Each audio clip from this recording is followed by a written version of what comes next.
Hi, welcome to Sewist. My name's Corinne Brad, and today I want to show you how to make an easy hexagon quilt. You may have seen previous videos that I've done where I've made draining board mats and bathroom mats, which are a perfect sampler, as it were, for you to try your own designs.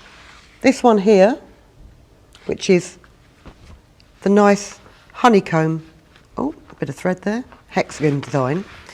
And normally, if I was to sew a hexagon, I wouldn't cut the fabric like I nearly did there. I would do it with English paper piecing. So you'd get a hexagon template, you'd cut a bigger piece of fabric, fold it over, tack it, and then hand sew it. You can sew it by machine, but what it involves doing is a strange Y-shaped seam, which is just so time consuming and so difficult. So the way this is done is it's actually built up in strips of they're not parallelograms, what are they called? Trapezoids. And then, say this isn't a huge one, I've actually just backed this with an old towel, and I shall use this as a draining board mat. But this is how simple it is to do. You can do it with any size hexagon. We're going to have a template for you in the description below. And this hexagon, the sides of it are 7 centimetres wide.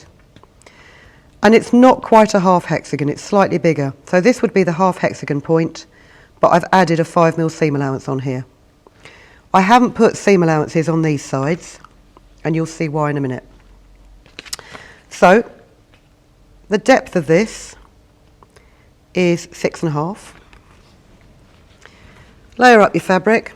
Again, this is a great stash buster, because you can use all those odd bits of fabric left over from other, oh, I just stabbed myself, left over from other quilting projects. Put your template up against the edge of the fabric, line your ruler up. In fact, actually, if you double check that everything is square, line your ruler up, grab yourself a rotary cutter and just cut all those fabrics at the same time.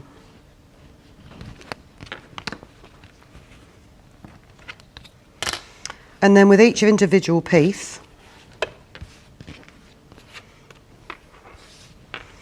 just lay your template against it with a ruler and cut to the template. I say don't include a seam allowance.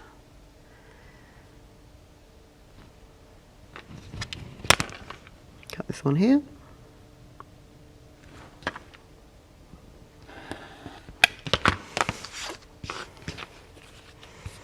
And ideally what you should be able to do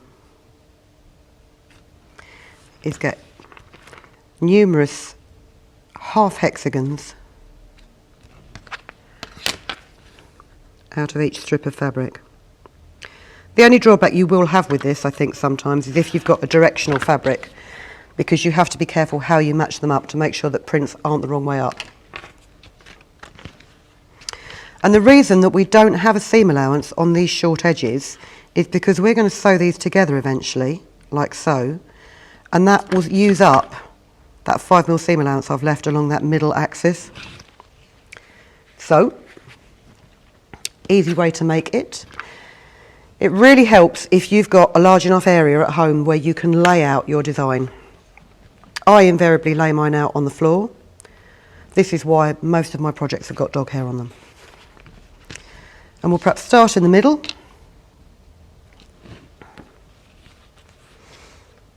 And we'll lay out these designs as you would a honeycomb.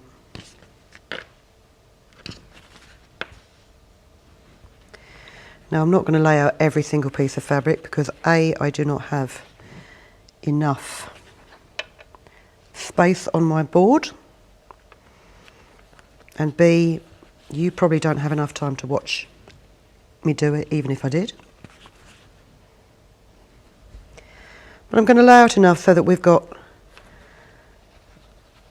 sufficient rows to show you how you put this together.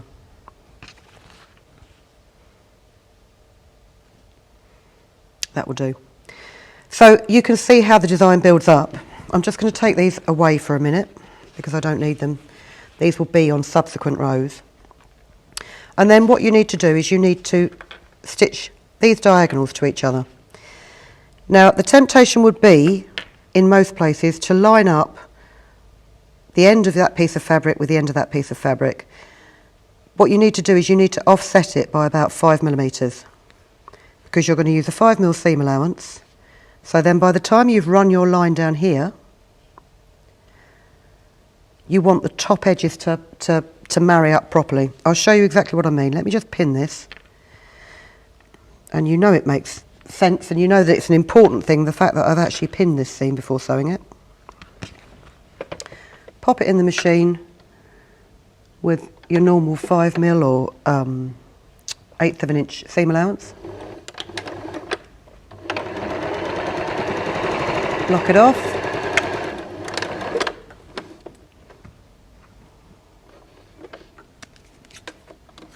Oh, it helps if you lift the presser foot up before you try and take your fabric out from it.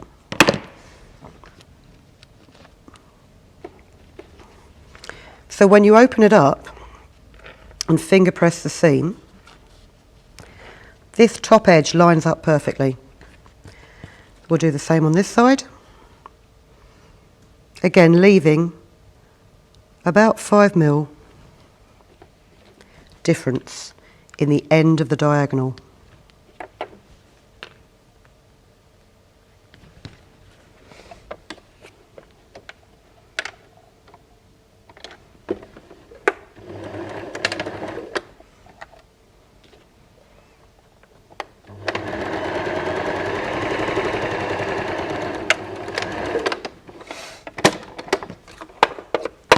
I'm just going to sew these rows together in the same way.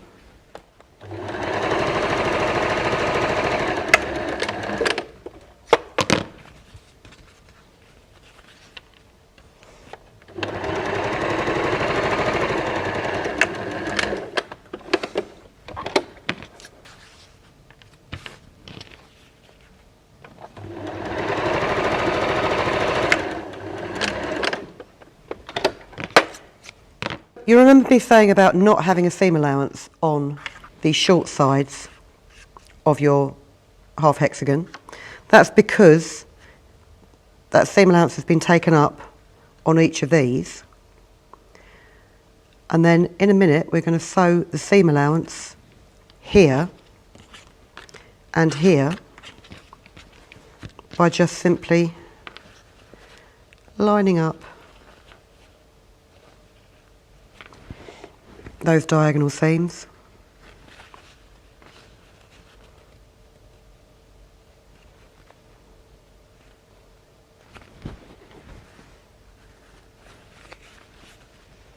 And stitching right down the long edge.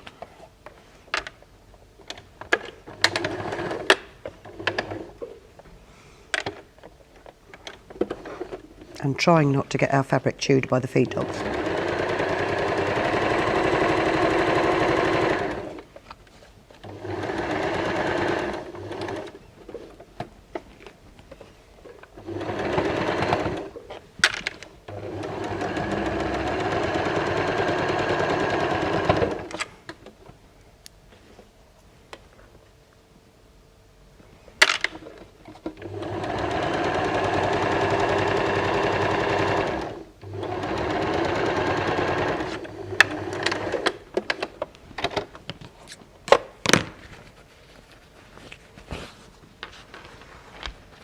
So that has now occupied the 5mm seam allowance across the middle of the hexagon.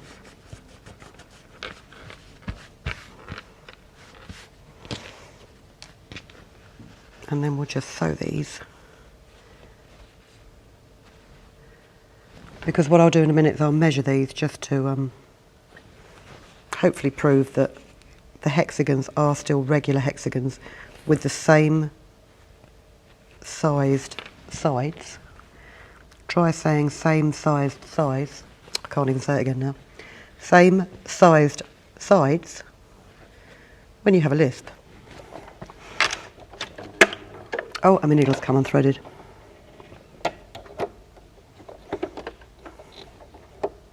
I'm eternally thankful to whoever it was that designed a needle threader on a sewing machine. It's saved me so many hours of pain.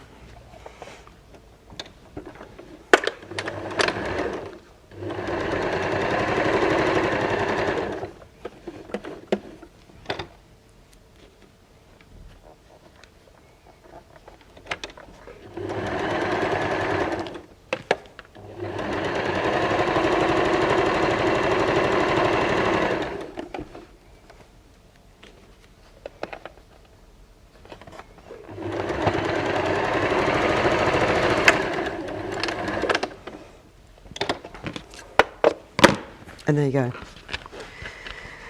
So you got the effect of an English paper-pieced hexagon. The only thing is, if you use an incredibly large print, you will find that it's more noticeable where you've got the joins in the fabric. But the method of doing this means that each of those, what were they, 7 centimetres to start with? Yeah, should have come down to about 6. Well, 6.5, because I didn't actually use a 5mm seam allowance. But they should all be, yeah, that's 6.5. They should all be the same size, so that you've still got that regular hexagon shape. And as I say, you can then put them together. And the other thing is, you don't actually necessarily need to make sure that each of these are the same design. If you've got lots and lots of scraps of fabric, this is a really good stash buster project, but if you've got lots of scraps of fabric, there's no reason why you can't just create a quilt that is all different colours and fabrics, just to use up your stash. It's still really very effective, and it's still made in exactly the same way as I've just shown you to do the hexagons. So I'm not going to keep putting those out there. I hope you enjoyed that demonstration. And I hope it's made life a little bit easier for you, because I do like a honeycomb design. It's very on trend at the minute with the saving of the bees, and it is very simple to do with a sewing machine, so don't be put off by all those additional seams like the joining seams. They are no problem whatsoever. Thank you for watching. Please check back with us again very, very soon, because we've got lots of demonstrations coming up from you. And also head over to the crafts channel as well if you're not into sewing, or not as much into sewing. We've got plenty of other crafts and demonstrations to show you. And come and find us on Facebook as well. We'd be glad to see you. Thank you, and we'll see you again soon. If you've been inspired to create, please share your makes with us in the comments section below. And if you've enjoyed